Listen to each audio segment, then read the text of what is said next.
హల్లెలూయా. దేవునికి స్తోత్రం. దేవుని నామానికి మహిమ కలుగును గాక. హల్లెలూయా. ఇంతవరకు పాటల ద్వారా దేవుని నామాన్ని మహిమపరుచున్నాం. ఈ సమయంలో కొద్దిసేపు దేవుని వాక్యం ద్వారా మనమందరం బలపడాలని తెలియపరుస్తున్నాను. అందరికి వందనాలు. వాక్య ప్రారంభానికి ముందు చిన్నటి ప్రార్థన చేసుకుని దేవుని వాక్యంలోకి వెళ్ళిపోదాం. అందరు కళ్ళు మూసుకున్నట్లయితే ప్రార్థన చేసుకుందాం. పరలోకములో తండ్రి గొప్పవాడా, పరిశుద్ధుడా, స్తోత్రాలు తండ్రి, నీ ప్రేమ చేత మమ్మల్ని తండ్రి కాపాడి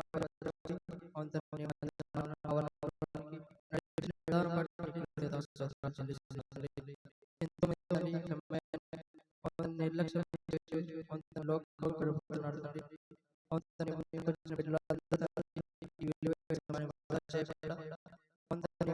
ఆవరణలోకి వచ్చి కొద్ది మాటలు విని తండ్రి వాటి మందిరానికి వచ్చిన తండ్రి వారి కుటుంబాలను మీరే వింటున్న వారందరూ తండ్రి శ్రద్ధతోనూ ఆసక్తితో నీ వాక్యాన్ని వినే భాగ్యం దయచేయండి తండ్రి.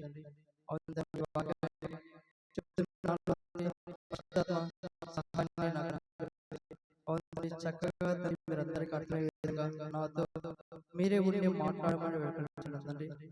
కరెంట్ వాతావరణాన్ని మీ స్వాధీనంలో ఉంచుకోమని వేడుకుంటున్నానండి. చిన్న పిల్లలను వదులుకొని వృద్ధుల వరకు మీరే జ్ఞాపకం చేసుకోండి. గొప్ప వింటున్న వారందరికీ ఆశీర్వాదకరంగాను అవును తండ్రి నీకు మహిమకరంగాను ఈ ఆరాధన కార్యక్రమం జరిగించుకోమని ఈ చిన్ని ప్రార్థన ప్రభువైన యేసుక్రీస్తు నామమున అడిగి వేడుకొనుచున్నాం తండ్రి. ఆమేన్. హల్లెలూయా. దేవునికి స్తోత్రం. మనం వినబోయే అంశం ఏంటంటే క్రీస్తు మాట వింటే దక్కే మేలులు. ఏంటి అంశం? క్రీస్తు మాట వింటే దక్కే మేలులు. క్రీస్తు మాట వింటే మేలు ఉంటుందా ఉండదా? దేవుని మాట వింటే మేలు ఉంటుందా ఉండదా? ఉంటుంది. ఈ అంశం నుంచి కొన్ని లేఖన భాగాలను మనం తెలుసుకుందాం. మొట్టమొదటిగా ద్వితీయోపదేశ కాండం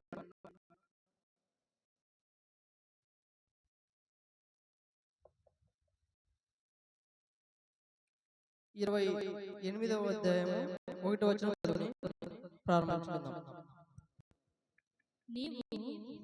నీవు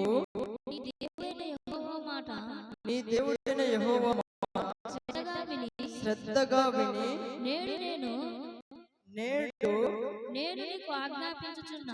నేడు నేను నీకు ఆజ్ఞాపించుచున్నా ఆయన ఆజ్ఞలన్నిటిని అనుసరించి నడుచుకొని నెడలా నీ దేవుడైన యెహోవా భూమి మీదనున్న సమస్త జనముల కంటే నిన్ను హెచ్చించును. ఏమంటా నిన్ను హెచ్చిస్తాడు. ఎప్పుడు? దేవుడైన యెహోవా ఎలా శ్రద్ధగా అటు ఇటు చూడకూడదు. మన గురించి మాట్లాడి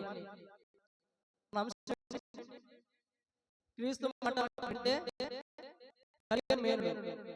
క్రీస్తు మాట వింటే కలిగే మేలు. ఎలా వినాలి దేవుని మాట? శ్రద్ధగా విని నేడు నేను నీకు ఆజ్ఞాపించుచున్న ఆయన ఆజ్ఞలన్నిటినీ ఎలా వినడం మాత్రమేనా? వింటే సరిపోతుందా? విని బయటికి వెళ్ళిపోతాం సరిపోతుందా? ఇప్పుడు స్కూల్కి వెళ్తాడు విద్యార్థి, వింటే సరిపోతుందా? లేదంటే దాన్ని ఇంకా నేర్చుకొని ఎగ్జామ్ రాస్తే మేలు ఉంటుంది. ఎగ్జామ్ రాయకుండా విని వెళ్ళిపోతే మేలు ఉండదు. అదేవిధంగా దేవుడైన యెహోవా మాట ఎలా వినాలి? శ్రద్ధగా వినాలి. శ్రద్ధగా విని ఆయన ఆజ్ఞలన్నిటిని అనుసరించాలి. శ్రద్ధగా వినాలి. తర్వాత విన్న వాక్యాన్ని ఆచరణలో పెట్టాలి. అప్పుడు దేవుడు ఏం చేస్తాడంట? సమస్త జనముల కంటే నిన్ను హెచ్చిస్తాడు. కాబట్టి యేసుక్రీస్తు ప్రభువారి మాట విని ఆయన మాట శ్రద్ధగా విని ఆయన చెప్పిన మాట ప్రకారం ఈ లోకంలో జీవించినట్లయితే దేవుడు ఏం చేస్తాడంట? ఇచ్చిస్తాడంట. ఎలా ఇచ్చిస్తాడో మనం ముందుగా కొన్ని వచనాల ప్రకారం తెలుసుకుందాం. మొట్టమొదటిగా యేసుక్రీస్తు ప్రభువారు లూకాసు వార్త 5వ అధ్యాయము 4, 6 వచనం చదువుకుందాం. లూకాసు వార్త 5వ అధ్యాయము 4, 6 వచనాలు చదువుకుందాం. యేసుక్రీస్తు ప్రభువారు కలిగే మీరు చదవండి.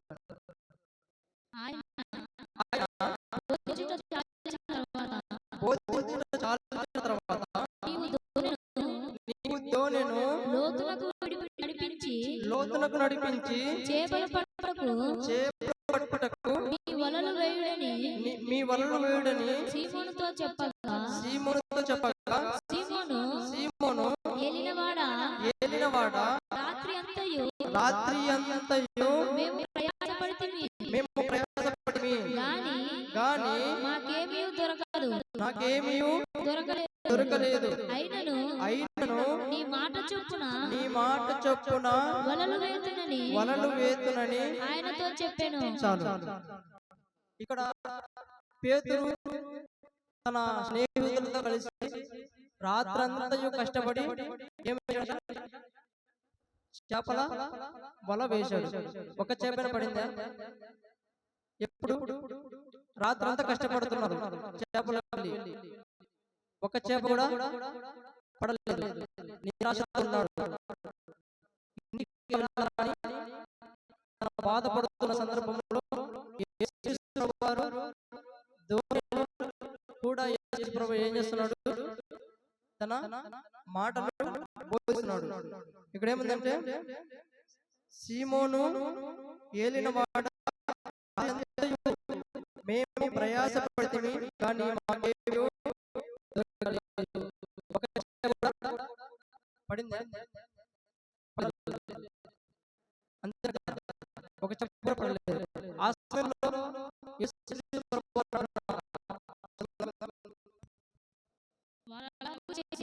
వారలాగు చేసి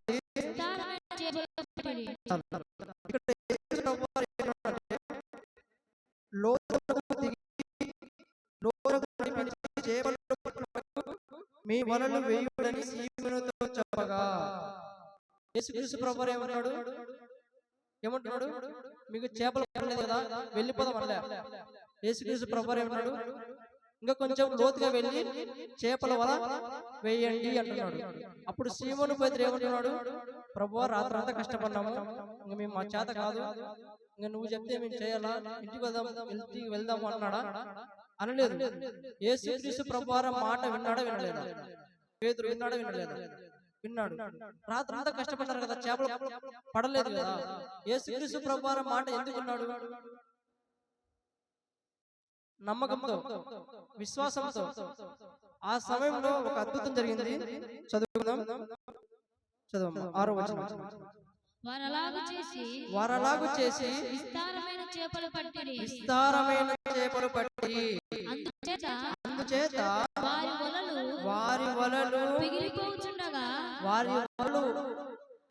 వారి వలలు పిగిలిపోయేంతగా చేపలు పడ్డాయి. చదవండి. వారు వేరొక దోణిలోనున్న తమ పాలివారు వచ్చి తమకు సహాయం చేయవలనని వారికి సజ్ఞాలు చేసిరి. దేవుడైన యెహోవా మాట ఎలా వినాలి? శ్రద్ధగా వినాలి. శ్రద్ధగా విన్న వారు దేవుడు ఏం చేస్తున్నాడు? శ్రద్ధగా విని ఆయన ఆజ్ఞలను అనుసరించిన వారిని దేవుడు ఏం చేస్తాడు? సమస్త జనుల కంటే ఇచ్చేస్తాడు. ఎలా ఇచ్చేస్తాడు? మొట్టమొదటిగా మనం ఊహించాం. ఆ సమయంలో మనకి కష్టాలు ఎదురవుతాయి. ప్రభువా, నీకు ఇంత నమ్మకంగా ఉన్నాను, కష్టాలు ఎదురయ్యాయి అని నిరాశతో పడుతున్నామా? లేదంటే ఒక వ్యాపారం చేస్తున్నాము, ఆ వ్యాపారంలో ఎంత కష్టపడుతున్నా, ఎంత నిజాయితీ చేస్తున్నా కూడా సరైన లాభం కొన్ని సందర్భాల్లో రాదు. అంతేనే కదా. ఆ సమయంలో కూడా దేవునిపై విశ్వాసం ఉంచితే దేవుడు ఎంతగా ఇచ్చేస్తాడంటే నీ వల్ల పగిలిపోయేంతగా చేపలు ఎక్కువగా పడతాయి. అక్కడ చుట్టుపక్కల వాళ్ళు ఉండొచ్చు. ఏమని ఏదో రాత్రి చేపలు వేటకెళ్ళారు, ఒక చేప కూడా పడలేదు. మరలా యేసుక్రీస్తు ప్రభువారు వచ్చి మళ్ళా వల వేయండి అంటున్నాడు. చేపలు పడతాయా? ఆయన నందు విశ్వాసం ఉంచితే ఖచ్చితంగా చేపలు పడతాయి. సమస్త జ్ఞానాన్ని ప్రక్కన పెట్టి దేవుని మాట విని అద్భుతాన్ని చూసినట్లుగా మనం చూస్తున్నాం. దేవుని మాట వినడం అంటే లోబడడం. పేతురు లోబడ్డాడా లోబడలేదా? యేసుక్రీస్తు ప్రభువారి మాట విన్నాడా వినలేదా? విన్నాడు కాబట్టి తనకు విస్తారమైన చేపలు పడ్డాయి. ఆ సందర్భంలో పేతురు అంటున్న మాట చదువుదాం. అలాగే 8వ వచనం. సీమోను పేతురు అది చూచి యేసు మోకాళ్ళ ఎదుట సాగిలపడి ప్రభువా నన్ను విడిచిపొమ్ము, నేను పాపాత్ముడని చెప్పాను. యేసుక్రీస్తు ప్రభువారు మన జీవితంలో ఎన్నో మేలు చేస్తూ వస్తున్నాడు. కానీ ఈ అద్భుతాన్ని చూసిన వెంటనే పేతురు ఏమంటున్నాడు? ప్రభువా నేను పాపాత్ముడను. అంటే నీ జీవితంలో దేవుడు నీకు మేలు చేస్తున్నాడు అంటే తెలుసుకోవాలి. ఆ పాపం ఉన్నట్లయితే దాన్ని తీసివేసుకొని యేసుక్రీస్తు ప్రభువారు పిలుపునిస్తున్నాడు. వినడం అంటే లోబడడం. మొట్టమొదటిగా దేవుడు పేతురు ఎంతగా హెచ్చించాడంటే, అలాగే చదువుకుంటూ వెళ్దాం.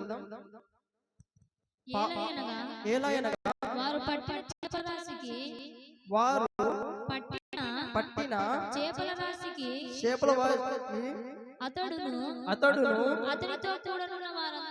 అతనితో కూడునున్న వారందరూ విస్మయము నొందిరి. అందుకు యేసు అక్కడ నుంచి చదవమా. అందుకు యేసు భయపడకుము, ఇప్పటి నుండి నీవు మనుషులను పట్టువాడవై యుందువని సీమోనుతో చెప్పెను. నీవు భయపడద్దు. మనం ఎప్పుడైతే దేవుని మాట వింటామో దేవుడు మనల్ని హెచ్చిస్తాడు. ఎప్పుడైతే మనం క్రీస్తు మాట వింటామో అప్పుడు దేవుడు భయాన్ని నుండి విముక్తి కలిగిస్తాడు.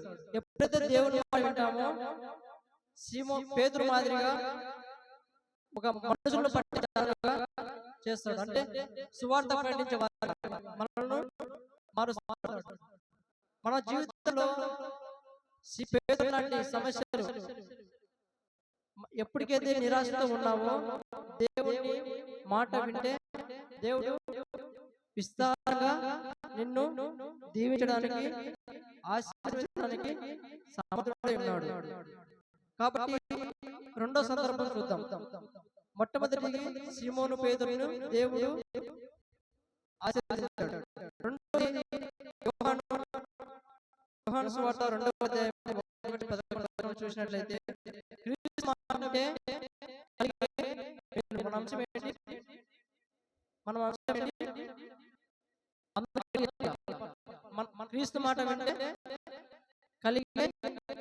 మేలు. క్రీస్తు మాట వింటే కలిగే మేలు. 2వ అధ్యాయం 1-11. యోహాను సువార్త 2వ అధ్యాయం 1-11. మూడవ దినమున గలిలయలోని కానాను ఊరిలో ఒక వివాహము జరిగెను. యేసు తల్లి అక్కడ ఉండెను. యేసును ఆయన శిష్యులను వారు వివాహమునకు పిలువబడిరి. ద్రాక్షారసం అయిపోయినప్పుడు ఇక్కడ యేసుక్రీస్తు ప్రభువారు ఒక కానానే వివాహానికి వెళ్ళిన సందర్భం మనం చూస్తున్నాం. అక్కడ ఎవరెవరు ఉన్నారంట? మరియా తల్లి కూడా ఉంది. మరియా తల్లి ఎవరు? యేసుక్రీస్తు ప్రభువారి తల్లి. ఆ సందర్భంలో యేసుక్రీస్తు ప్రభువారు తన శిష్యులతో కూడా కానా అనే ఊరిలో వివాహానికి వెళ్ళాడు. ఆ సందర్భంలో పరిస్థితి ఏర్పడింది. ఎవరికంటే ఉదాహరణకి ఒక తల్లిదండ్రులు కూతురికి కానీ కొడుకు కానీ ఒక పెళ్లి చేస్తారు. ఆ సందర్భంలో భోజనాలు ఉంటాయి కదా, ఉండవా? ఉంటాయి ఉండవా? సుగుణమ్మ లేనట్టు చెప్తుంది. లేక ఉంటాయి కదా. ఓకే, ఆ భోజనం చేసే సందర్భంలో భోజనాలు తక్కువ లేదంటే కూర బాగలేకపోయినా సమస్య వస్తుందా? కాబట్టి ఏం చేస్తాం, జాగ్రత్తగా వెళ్ళి తిన్నారా, వంట బాగుంది లేదని ముందే పరీక్షిస్తాం, అంతేనే కదా. కాబట్టి ఒక వివాహంలో పెట్టే భోజనంలో ఏమైనా ఫాల్ట్ ఉంటే ఎవరికి అవమానం జరుగుతుంది? పెళ్లి కొడుకు తల్లిదండ్రులకి, పెళ్లి కూతురు తల్లిదండ్రులకి అవమానం ఎంతగా ఉంటుంది మనం చూస్తామా? ఆ సందర్భంలో యేసు ప్రభువారు ఒక వివాహానికి వెళ్ళడం సందర్భం చూస్తున్నాం. అక్కడ ద్రాక్షరసము అయిపోయింది అంటే అవమానమే కదా. మన భాషలో చెప్పాలంటే భోజనం తక్కువ వచ్చింది, లేదంటే భోజనం రుచి లేదనుకో, భోజనం అప్పటికి అయిపోయింది. ఏం జరుగుతుంది అప్పుడు? ఏం జరుగుతుంది? తల్లిదండ్రులకు అవమానమే కదా. అలాగా అలాగా ఆ సందర్భంలో ద్రాక్షరసము అయిపోయింది. అయిపోయినప్పుడు యేసుక్రీస్తు ప్రభువారు ఏం చేశాడో చదువుకుందాం. చదవండి సరే. ద్రాక్షారసం అయిపోయినప్పుడు యేసు తల్లి వారికి ద్రాక్షారసం లేదని ఆయనతో చెప్పగా యేసు ఆమెతో అమ్మా, నాతో నీకేమి పని? నా సమయం ఇంకనూ రాలేదని ఆయన తల్లి పరిచారకులను చూచి ఆయన మీతో చెప్పునది ఇక్కడ యేసుక్రీస్తు ప్రభువారి తల్లి ఉంటుందంటే పరిచారకులు పిలిచింది, అంటే ఒక పని వారిని పిలిచి ఆయన చేయుడి అంటే యేసుక్రీస్తు ప్రభువారి ఏం చేస్తే చేయండి. మన అంశం ఏంటి? క్రీస్తు మాట వింటే కలిగే మేలు, క్రీస్తు దేవుని మాట వింటే కలిగే ఆశీర్వాదాలు. ఇక్కడ మర్యాద ఏముంటుంది? క్రీస్తు ప్రభువు ఏం చెప్తే అక్కడ ద్రాక్షరసం ఏం చేయాలి? మామూలుగా అంగడికి వెళ్ళి కొనుక్కొని రావాలి, లేదంటే వేరేది ఏదైనా చేయాలి. కానీ క్రీస్తు ప్రభువారు ఏం చెప్తే అది చేయాలి. మర్యాద ఎలా ఉంది? ప్రభువారు మీద విశ్వాసం ఉంచితే ఏదైనా సాధ్యమే. బాగుపడతాడు. చివరి పాటిస్తాను.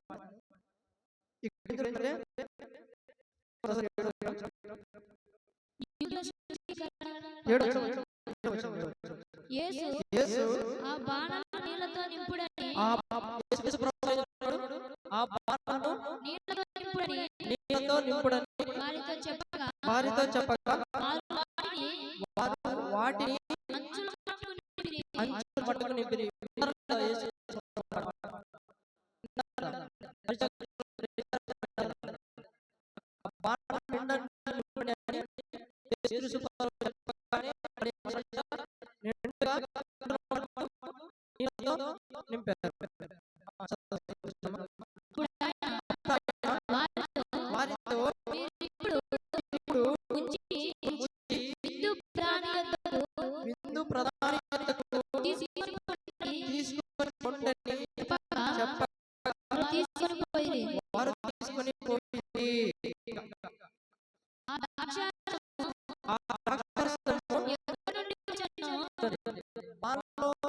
నింపింది ఏంటి?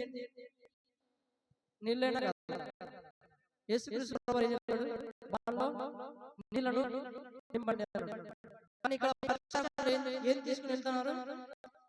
అది ఎలా సాధ్యము? ఈ సందర్భంలో నీళ్లు ఎలా తయారు చేయబడ్డాయి? ద్రాక్షారసంగా మార్చబడ్డాయి. ఎలా? క్రీస్తు మాట వింటే మేలు జరిగిందే జరగలేదా? ఒకవేళ క్రీస్తు మాట వినకుండా ప్రభువాన్ని మేము నీళ్ళు ద్రాక్షరసమే తెచ్చుకుంటాం అని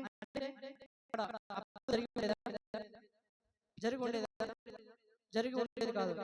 ఒకవేళ పేతురు మాదిరి ప్రభువా రాత్రంతా చేపలు పట్టాము, మళ్ళా నువ్వు చెప్తే మేము అన్ని చేపలు పట్టాలి, నాకు చేత కాదు, ఇంటికి వెళ్ళిపోదామని అంటే విస్తారమైన చేపలు పడేవా? పడేవా? పడేటి కాదు. అంటే ఈ సందర్భాలను బట్టి మనం ఏం గ్రహించాలి? యేసు మాట వింటే మేలులు మేలులు జరుగుతాయి, క్రీస్తు మాట వింటే ఆశీర్వాదాలు ఉన్నాయి. లోకం నిన్ను తక్కువ అంచనా వేసినా కూడా క్రీస్తు మాటలో శక్తి దాగి ఉంది. కాబట్టి మూడవ భాగంలోకి వెళ్ళిపోదాం. లూకాసు వార్త 19:10 వచనాలు చదువుకుందాం. లూకాసు వార్త 19:1-10 వచనాలు. ఆయన సంచరించుచు యెరికో పట్టణమునకు ప్రవేశించి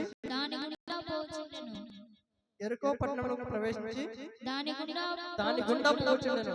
ఇదిగో సుంకపు గుత్తాదారుడును ధనవంతుడైన జక్కయ్య అను పేరు గల ఒకడు యేసు ఎవరో అని చూడగోరను గాని పొట్టివాడైనందున జనులు గుంపు కూడి యుండుట వలన చూడలేకపోయెను. ఎవరు? జక్కయ్య. యేసుక్రీస్తు ప్రభువారు యెరికో అనే పట్టణానికి ప్రవేశిస్తూ నడుచుకుంటూ వెళ్తున్నాడు. ఆ సందర్భంలో జక్కయ్య అనే పొట్టివాడు, అతను ఎవరంట?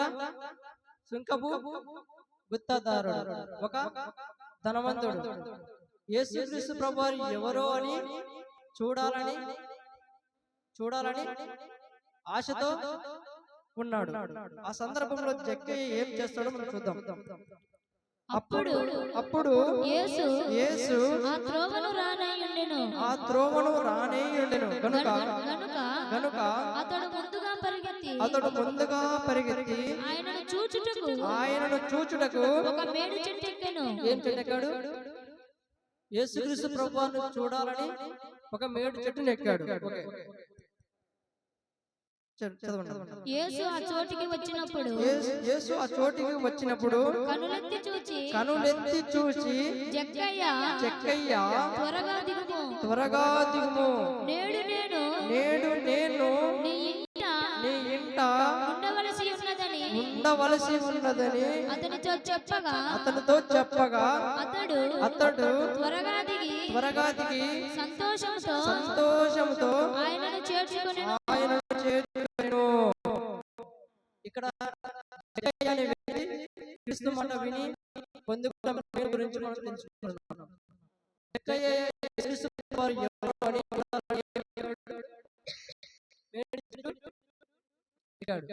ఆ సందర్భంలో యేసుక్రీస్తు వారు ఏమని ఇచ్చాడు?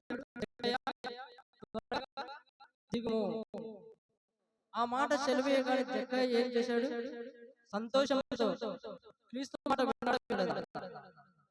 జక్కయ్య యేసుక్రీస్తు ప్రభువారు పేరు పెట్టి పిలిచాడు. జక్కయ్య కిందికి దిగుము. జక్కయ్య దిగాడంటే క్రీస్తు మాట విన్నాడు. క్రీస్తు మాట విన్న వెంటనే ఏం జరిగింది చదువుకుందాం. 7వ వచనం. అందరూ అది చూసి ఈయన పాపి అయిన మనుషుని యొద్ద బస చేయవలెనని చాలా సనుకొనిరి. జక్కయ్య నిలువబడి 9వ వచనం. అందుకు ఎందుకనగా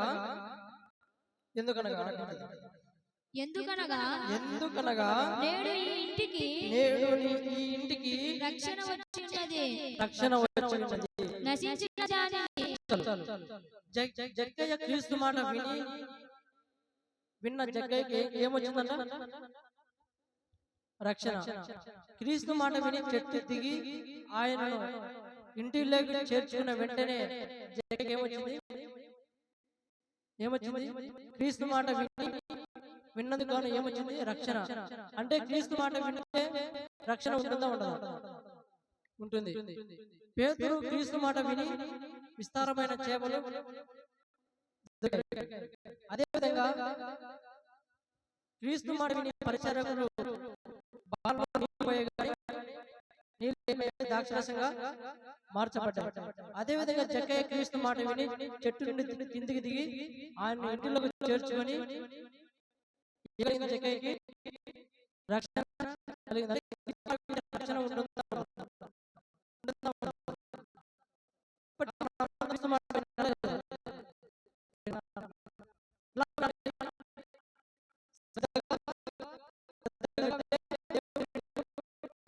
హెచ్చిస్తాడు. అదేవిధంగా మనం ముందుకు చదువుకుంటూ వెళ్తే మత్తయి సువార్త 7వ అధ్యాయం 24వ వచనం చదువుకుందాం. మత్తయి సువార్త 7వ అధ్యాయం 24వ వచనం. మత్తయి సువార్త 7వ అధ్యాయం 24వ వచనం. క్రీస్తు మాట వింటే కలిగే మేలు.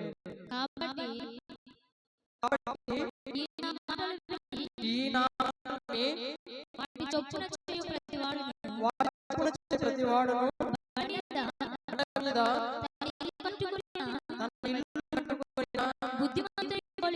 బుద్ధిమంతుని పోలి ఉండును. వాన కురిసెను, వరదలు వచ్చెను, గాలి విసిరి ఆ ఇంటి ఆ ఇంటి మీద కొట్టెను గాని దాని పునాది పునాది బండ మీద వేయబడెను. అది పడలేదు. మరియు ఈ నా మాటలు విని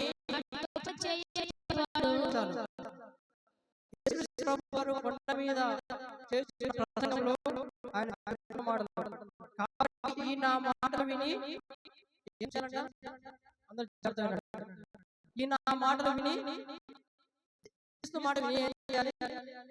వాటి చెప్పాలి. చదవండి 24.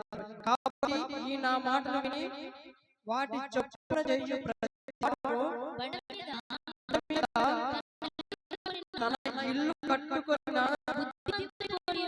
బుద్ధిమంతుని పోలి ఉండును. వాన కురిసెను. మనం క్రీస్తు మాట వింటున్నామంటే పునాది వేసుకున్నాము. ఒక ఇల్లు కట్టాలి. ఇల్లు కట్టాలి ఇసుక మీద సరిపోతుందా? ఉంటుందా? లేదంటే ఏం చేయాలి? ఇంటికి ఇల్లు కట్టాలంటే ఏం చేయాలి? మొట్టమొదటిగా పునాది, అంతే కదా? ఎప్పుడైతే దేవుని మాట వింటున్నామో అప్పుడు మన జీవితంలో గట్టిగా పునాది వేసుకుంటున్నామని అర్థం చేసుకోవాలి. పునాది ఉంటేనే ఇల్లు కూడా గట్టి. కాబట్టి ఈ నా మాటలు విని వాటి చొప్పున చేయు ప్రతివాడును బండ మీద కట్టబడిన బుద్ధిమంతుని పోలి ఉండును. ఎవరైతే క్రీస్తు మాట విని వాటి చొప్పున చేస్తారో వాళ్ళు అంతా ఎవరంట? బుద్ధిమంతులు అంట. బుద్ధిమంతులైతే ఏం చేస్తారు? బుద్ధిమంతులైతే ఏం చేస్తారు? ఇల్లు కట్టుకోవడానికి ఒక పునాది వేస్తారు. మనం ఎవరైతే దేవుని మాట వినకుండా ఉంటామో పునాది లేని ఇల్లు లాంటిది. ఏంటంట? పునాది లేని ఇల్లు లాంటిది. పునాది ఉన్న ఇల్లు ఎలా ఉంటుంది? పునాది లేని ఇల్లు ఎలా ఉంటుంది? ఇక్కడే దేవుడు చెప్పేస్తున్నాడు. గాలి విసిరి వాన కురిసెను, వరదలు వచ్చెను, గాలి విసిరి ఆ ఇంటి మీద కొట్టెను గాని దాని పునాదులు బండ మీద వేయబడెను గనుక అది పడలేదు. మరియు ఈ నా మాటలను ప్రతి వాడు ఇసుక మీద తన ఇల్లు కట్టుకొనిన హీనుని పోలి ఉండును. వాన కురిసెను, వరదలు వచ్చెను, గాలి విసిరి ఆ ఇంటి మీద కొట్టెను, అప్పుడది కూలబడెను. కాబట్టి మన జీవితంలో ఎప్పుడైతే దేవుని మాట వింటామో అప్పుడు వారు పునాది మీద వారి విశ్వాసము బలంగా ఉండాలి. ఎప్పుడైతే దేవుని మాట వినకుండా ఉంటామో పునాది లేని ఇల్లు లాంటిది. ఈ వచనాల ప్రకారం బుద్ధిమంతునికి శ్రమలు వస్తాయి, బుద్ధిహీనునికి శ్రమలు వస్తాయి. అంటే విశ్వాస శ్రమలు వస్తాయి. ఇక్కడ లేఖ భాగంలో బుద్ధిమంతుడైన వాడి ఇల్లు మీద కూడా వానగాలి వచ్చిందంట. బుద్ధిహీనుని ఇల్లు మీద కూడా వానగాలి వచ్చింది. అప్పుడు బుద్ధిమంతుడైన ఇల్లు మీదకి వానగాలి వచ్చినా కూడా ఇల్లు పడిపోలేదు. బుద్ధిహీనుని ఇంటి మీద వానగాలి వచ్చి ఏం చేసింది? ఇల్లు కూలిపోయింది. ఈ వచ్చిన ప్రకారం మన జీవితంలో విశ్వాస శ్రమలు వస్తాయి, అవిశ్వాసి కూడా శ్రమలు వస్తాయి. ఎప్పుడైతే విశ్వాసి శ్రమలు వచ్చినప్పుడు ఏం చేస్తాడు? ఆయన మాటల మీద కట్టుబడి ఉంటాడు. ఆ విశ్వాసం ఆ శ్రమలు కూడా జయిస్తాడు. అవిశ్వాసి నాకు ఇంకా దేవుని మాట వినట్టుగా అతను కూలిపోయాడు, చనిపోయిన తర్వాత వెళ్తాడు. ఉదాహరణకు యోబు మనం పరిశీలించినట్లయితే యోబు కష్టాలు వచ్చారా లేదా? అతను గట్టిగా బలంగా దేవుని దూషించకుండా బ్రతికాడు కాబట్టి అతను ఎలా ఆశీర్వదించబడ్డాడు? రెండంతలుగా ఆశీర్వాదం పొందుకున్నాడు. కాబట్టి మన జీవితంలో కూడా మనం విశ్వాసం అనే పునాది గట్టిగా బలంగా ఉన్నప్పుడు, దేవుని మాటలో మనం బలపడినప్పుడు, మనకి ఎన్ని గాలులు అలలు వచ్చినప్పుడు ఏమీ చేయలేదు. కాబట్టి మనము అబ్రహాము గుర్తు చేసుకుందాం. అబ్రహాం ఏం చేశాడు? ఒకసారి చదవండి. ఆదికాండము 12 అబ్రహాం జీవితాన్ని మనం పరిశీలించినట్లయితే అబ్రహాం 12:4 యెహోవా అతనితో చెప్పిన ప్రకారం అబ్రహాము వెళ్ళెను. చాలు. అబ్రహాము ఎలా వెళ్ళాడు? దేవుడు చెప్పిన ప్రకారం వెళ్ళాడు, అంతే. అతనికి లేక పుట్టిన కుమారుడు బలి ఇవ్వమంటే బలికి సిద్ధపడ్డాడు కదా. ప్రభువా, నాకు లేక కుమారుడు నేను ఇవ్వలేను అంటే అతను తండ్రి అవుతాడా? అబ్రహాముని లేఖన భాగంలో మనం చూస్తున్నాం. ఎందుకంటే వృద్ధాప్యం వరకు నాకు పిల్లలు లేరు అని నిరాశ చెందలేదు, విశ్వాసంతోనే ఉన్నాడు. లేక కుమారుడు పుడితే కుమారుడు కూడా దేవుడు బలి ఇవ్వమని చెప్పాడు. కాబట్టి అబ్రహాము దేవుని ఆశీర్వదించబడ్డాడు. అదేవిధంగా నోవాహు జీవితాన్ని పరిశీలించినట్లయితే ఆదికాండము 22 నోవాహు జీవితాన్ని పరిశీలించినట్లయితే నోవాహు దేవుని మాటని ఓడగట్టినట్లుగా చూస్తున్నాం. నోవాహు అట్లా చేసేది. చేస్తే దేవుడు ఏదైతే చెప్పాడో దేవుడు అతనికి ఆజ్ఞాపించిన ప్రకారం యావత్తు చేసిన. ఎవరంట? నోవాహు. దేవుడు ఏదైతే ఆజ్ఞాపించాడో ఆయన ఆజ్ఞ ప్రకారం యావత్తు చేసిన. ఓడ కట్టాడు కట్టలేదా? ఎందుకు ప్రభు ఓడ? ఇప్పటివరకు ఏదో వర్షాలు లేవు, ఆ సందర్భంలో చూసినట్లయితే వర్షాలు లేవు. వర్షాలు ఓడ ఎందుకు కట్టుకోవాలి అని దేవునికి తిరుగుమాట పలికిండే తన కుటుంబం ఆశీర్వదించబడేదా? నోవాహు మాత్రం ఆశీర్వదించబడ్డాడా? అతనికి నోవాహు గారికి 3 కుమార్తెలు, 3 కోడళ్ళు, తన భార్య, మొత్తం 8 మంది దేవుని మాట విని ఓడను కట్టి ఆశీర్వాదం పొందుకొని రక్షింపబడినట్లుగా మనం చూస్తున్నాం. అదే విధంగా సౌలు కూడా పరిశీలించుకుందాం. సౌలు ఎవరంటే క్రూరుడు, అంతే కదా. దేవుడు నమ్ముకున్న వాళ్ళని హింసించేవాడు. సౌలు అపొస్తలుల కార్యం 9:4 తీసి పెట్టుకోండి. సౌలు ఎవరు? అపొస్తలుల కార్యం 9:4. సౌలు ఎవరు? క్రీస్తు నమ్ముకున్న వారిని హింసించేవాడు. అంటే క్రీస్తు ప్రభువారు మాట వినబెట్టిన సౌలు ఏ విధంగా మార్చబడలేదా? అంటే క్రీస్తు మాట ఒక క్రూరుని కూడా మార్చగలదు. క్రీస్తు మాట సెలవిస్తే చాలు చనిపోయిన వారు కూడా లేపబడతారు. లాజరు 4 రోజులు లేపలేదా? లాజరు బయటికి మనం చూస్తున్నాం. అపొస్తలుల కార్యం 9:4. అప్పుడు అతడు నేల మీద పడి సౌలా నీవేళ హింసించుచున్నావని. చాలు. యేసుక్రీస్తు ప్రభువారు ఏమంటాడు? ఒక క్రూరుడు ఎవరు? సౌలు. తనను నమ్ముకున్న వారిని హింసించేవాడు.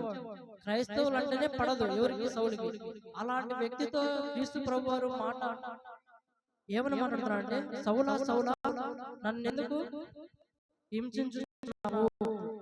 ఈ మాట చెప్పగానే సౌలు హృదయము బండలాంటి హృదయం ఏ విధంగా మార్చబడింది? మాంసం గుండెగా మార్చబడింది. యేసుక్రీస్తు ప్రభువు మాట వినగానే సౌలు ఏ విధంగా మార్చబడ్డాడు? ఒక పౌలుగా మార్చబడ్డాడు. అంతే కదా? ఎప్పుడైతే దేవుని మాట వింటే మేలును పొందుకుంటాం. కాబట్టి మన జీవితంలో దేవుని మాట వినకుండా, ఆయన మాటను గైకొనకుండా ఈ లోకంలో ఇంతవరకు మనం జీవిస్తున్నామా?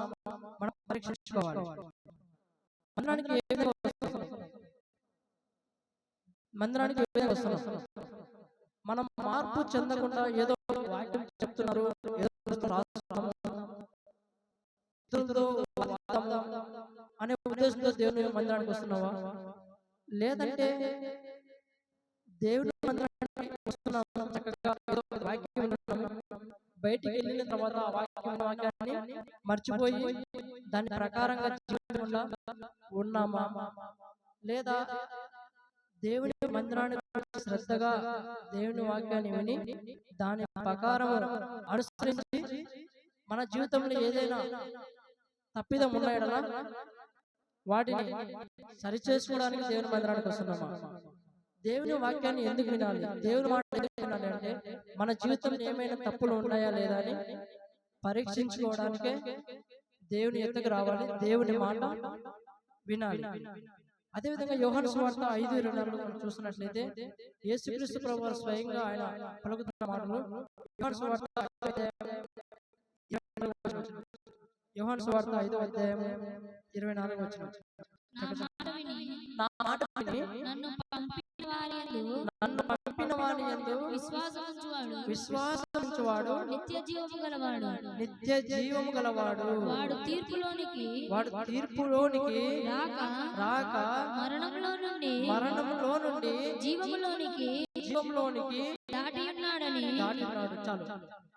ఈ నా మాటలు విని నన్ను పంపిన వాని యందు విశ్వాసముంచువాడు నిత్య జీవం గలవాడు. ఎప్పుడైతే క్రీస్తు మాట వింటామో వారికి ఏం కలుగుతుందా? నిత్య జీవం కలుగుతుంది. ఎప్పుడైతే క్రీస్తు మాట వినమో అప్పుడు నిత్య జీవము రాదు. క్రీస్తు మాట వినకుండా ఉండింటే పేతురు విస్తారమైన చేపలు పడిండేటివి కాదు. క్రీస్తు మాట వినకుండా బాలలో నీళ్లు నమ్మకుండా ఉండింటే ఆ నీళ్లు ద్రాక్షరసంగా మార్చబడేవి కాదు. ఎప్పుడైతే క్రీస్తు మాట విని చెక్క ఏం చేశాడు? తన ఇంటి వారితో సహా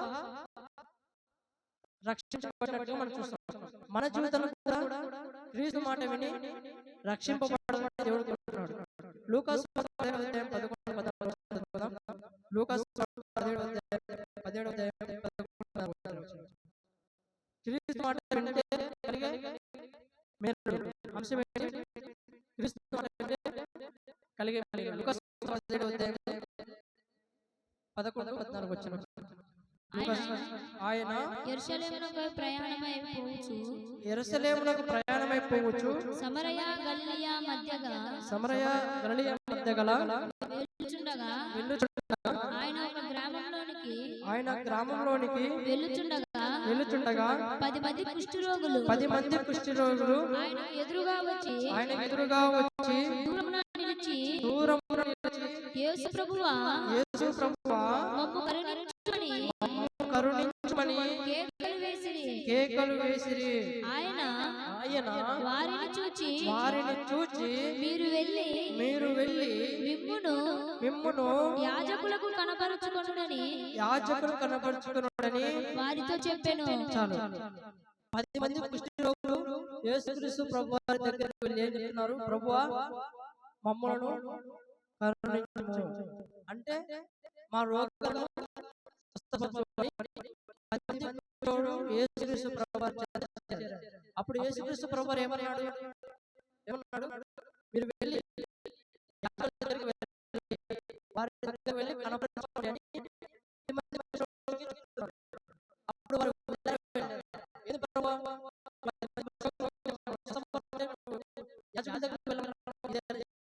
ఇదేమన్నా న్యాయమా అన్నారా? అనలేదు. వెళ్ళారు. వెళ్ళి వెంటనే వారు వెళ్తున్న మార్గ మధ్యలో ఏంటంటే వారి కుష్ఠరోగము 10 మంది కుష్ఠరోగము స్వస్థత పడినట్టుగా మనం చూస్తున్నాం. ఆ 10 మందిలో కూడా కృతజ్ఞతలు చెల్లించడానికి ఎంతమంది వచ్చారు తిరిగి? ఒక్కరు మాత్రమే దేవుడు చేసిన మేలులకు కృతజ్ఞతాస్తుతులు చెల్లించడానికి తిరిగి వచ్చినట్లుగా చూస్తున్నాం. మన జీవితంలో కూడా దేవుడు ఎన్నో మేలు చేసి ఉన్నాడు. మనము దేవునికి కృతజ్ఞతాస్తుతులు చెల్లిస్తున్నామా? ఆయన చేసిన ఉపకారాలను దేనిని మరవకూడదని దేవుని వాక్యం చెల్లిస్తుంది. కాబట్టి మన జీవితంలో దేవుడు మనకి ఎన్నో మేలు చేశాడు. వాటికి ప్రతిగా మనము దేవునికి కృతజ్ఞతలు చెల్లిస్తున్నామా? ఒకవేళ అలా ఉన్నట్లయితే ఇప్పటి నుంచైనా దేవునికి కృతజ్ఞతలు మనము దేవుని వాటి ప్రకారం జీవిస్తే దేవుడు ఏం చేస్తాడు? సమస్త హెచ్చిస్తాడు. సీమోను మాదిరి విస్తారమైన చేపలు అంటే మన జీవితంలో కూడా విస్తారంగా దేవుడు మనను ఆశీర్వదిస్తాడు.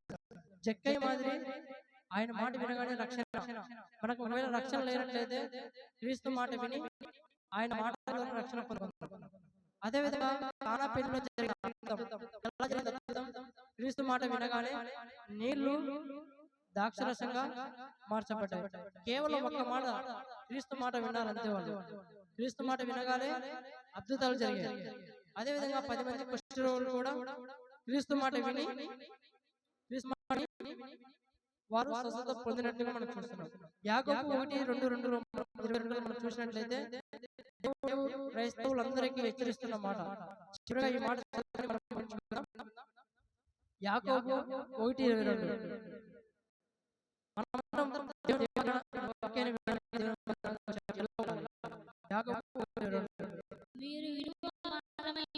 మీరు వినువారు మాత్రమే ఉండి మీరు వాక్య ప్రకారం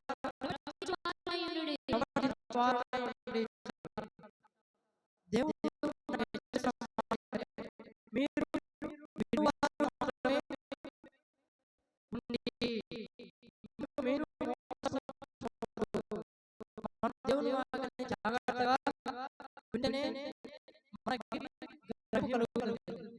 దేవుని వాక్యాన్ని సరిగా మనం అర్థం చేసుకుంటేనే వాక్య ప్రకారంగా మనం నడుచుకోవాలి. దేవుని వాక్యాన్ని విని మనం ఏం చేయాలంట? వాక్య ప్రకారంగా నడుచుకోవాలి. ఒక ఉదాహరణ చెప్తాను. జ్వరం వచ్చింది. జ్వరం వచ్చిన వెంటనే ఏం చేస్తాం? హాస్పిటల్కి వెళ్తాం. నీకు జ్వరం వచ్చింది, హాస్పిటల్కి వెళ్తాం. ఓకే, హాస్పిటల్కి వెళ్ళిన తర్వాత డాక్టర్కి వెళ్ళి ఏం చేస్తాం? సార్ నాకు జ్వరం వచ్చింది అంటే ఆయన కొన్ని పరీక్షలు స్టెతస్కోప్ పెట్టి నీకు ఊపిరితిత్తులు సరిగా వస్తుందా లేదా చూసి ఆ జ్వరానికి తగిన మందులు తన ప్రిస్క్రిప్షన్ లో రాయడం జరుగుతుంది. జ్వరం తగ్గిపోవడానికి మందులు పేపర్లో రాస్తాడు. రాసిన తర్వాత డాక్టర్ ఏం చేస్తాడు? మందులు చీటీ మనకి ఇస్తాడు. ఏమని? మందులు తీసుకుని దీన్ని పగులు మధ్యాహ్నం రాత్రి సమయానుకూలంగా ఈ మందులు వాడు అని డాక్టరు జ్వరం ఉన్న వ్యక్తికి ఇస్తాడు. ఆ జ్వరం ఉన్న వ్యక్తి ఆ మందుల చీటీ తీసుకుని ఎలాంటి మందులు కొనకుండా ఇంటికి వెళ్ళి దాన్ని బాగా దాన్ని లామినేషన్ చేసుకొని ఒక బోర్డుకి మేకు తగిలించుకొని దానికి చూసుకుంటూ ఉంటే జ్వరం తగ్గుతుంది. అందరూ చెప్పాలా? తగ్గుతుంది. తగ్గదు. ఎందుకు తగ్గదు? డాక్టర్ ఏ విధంగా అయితే జ్వరం తగ్గడానికి మందులు ప్రిస్క్రిప్షన్ లో రాసి ఆ మందులు మనం ఏం చేయాలి? మందుల షాప్కి వెళ్ళి కొనుక్కొని దాన్ని సమయానుకూలంగా మనం మింగాలి. అప్పుడు మాత్రమే జ్వరం తగ్గుతుంది.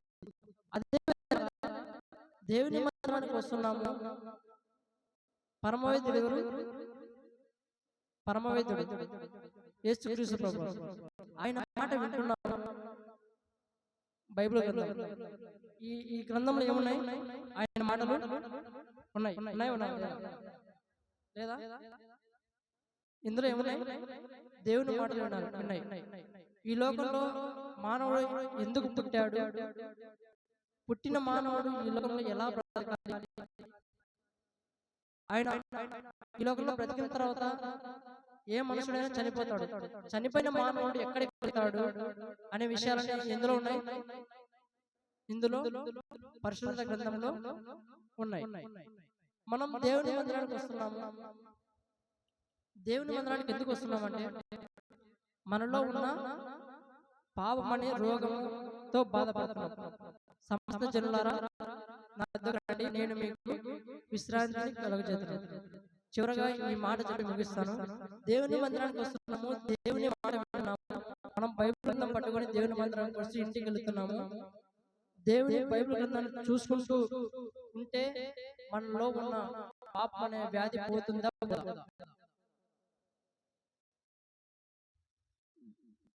పోదా? డాక్టర్ ఇచ్చిన సీటుని చూసుకుంటూ ఉంటే జ్వరం తగ్గుతుందా? లేదంటే అందులో ఉన్న మందులు వాడితే తగ్గుతుందా? అంతేనే కదా. అదే విధంగా బైబిల్ గ్రంథంలో రాయబడిన మాటల ప్రకారం ఎవరైతే జీవిస్తారో వారిలో ఉన్న పాపం అనే రోగము తగ్గుతుంది. అంతే క్రీస్తు ప్రభువు అంటారు కదా, నేను పాపులను పిలువవచ్చి తిని.